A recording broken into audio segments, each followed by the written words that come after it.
নমস্কার বন্ধুরা, আমাদের তিন দিদির হেসেলে আপনাদের সবাইকে স্বাগত জানাই। আজকে আমরা আবার আপনাদের জন্য একটা নতুন রেসিপি নিয়ে এসেছি। আজ আমরা যে রান্নাটা আপনাদের দেখাবো এটা খুবই সহজ, খুবই কম সময়ের মধ্যে এটা তৈরি হয়ে যায়, কিন্তু এটা কিন্তু খুবই সুস্বাদু। আসুন আপনারা দেখে নিন আমরা কি কি উপকরণ ব্যবহার করছি এবং কি রান্না আজকে করছি। এটা রান্না বলছি ঠিকই, কিন্তু আমরা এখানে উনুনেরও ব্যবহার করব না। কিভাবে করব, কি বানাবো সেটা আসুন আপনারা দেখুন। আজকে আপনাদের যে রেসিপিটা করে দেখাবো সেটা হচ্ছে কচু বাটা, মান কচু বাটা। এবার মান কচু বাটাটা দুভাবেই করা যায়। এটা কাঁচা কচুটাকে বিভিন্ন উপকরণ দিয়ে বেটেও খাওয়া যায়, আবার অনেক সময় বেটে নিয়ে সেটাকে তেলে নেড়েও খাওয়া যায়। তো আজকে আমরা কাঁচা বাটাটাই দেখাবো আপনাদের। তো এর জন্য আমরা যে যে উপকরণগুলো ব্যবহার করছি তার মধ্যে আছে এই যে এখানে মান কচুটা খুব ছোট ছোট করে কেটে নেওয়া হয়েছে।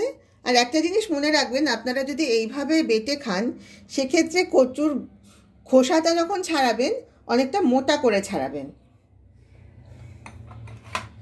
আমরা নিয়েছি এখানে কালো সর্ষে, কিছুটা নারকোল কোড়া, কাঁচা লঙ্কা, এখানে আছে নুন, এখানে আছে একটু চিনি, আর নিয়েছি একটু দুধ। তাহলে এখানে একটা মিক্সির বাটির মধ্যে আমরা কচুর টুকরোগুলো রেখেছি। এরপর আস্তে আস্তে এর মধ্যে বাকি উপকরণগুলো মিশিয়ে নেব। তাহলে আমরা কচুর মধ্যে নারকোল কোড়া, কাঁচা লঙ্কা, নুন আর সামান্য চিনি দিয়েছি। এবার এর মধ্যে দেব একটু দুধ।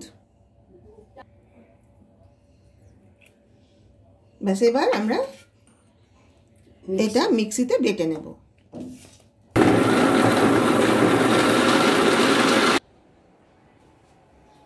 তাহলে একদম রেডি হয়ে গেছে আমাদের আজকের রেসিপি, নিরামিষ মান কচু বাটা। আপনারা চাইলে এটা খাওয়ার সময় একটু সর্ষের তেল মিশিয়ে নিতে পারেন, তবে এটা পুরোটাই অপশনাল, এটা আপনাদের পছন্দের উপর নির্ভর করছে। যাই হোক, আপনারা প্লিজ এই রেসিপিটা বাড়িতে বানিয়ে খেয়ে দেখবেন কেমন লাগলো, আর কেমন লাগছে সেটা কিন্তু অবশ্যই কমেন্ট করে আমাদের জানাবেন। আমরা কিন্তু আপনাদের কমেন্টের অপেক্ষায় থাকবো। আর ভিডিওটা ভালো লাগলে প্লিজ একটা লাইক দেবেন, আর আপনাদের সব পরিচিতদের সাথে প্লিজ ভিডিওটা শেয়ার করবেন। আর যারা যারা এখনও চ্যানেলটা সাবস্ক্রাইব করেননি তারা প্লিজ তাড়াতাড়ি সাবস্ক্রাইব করুন।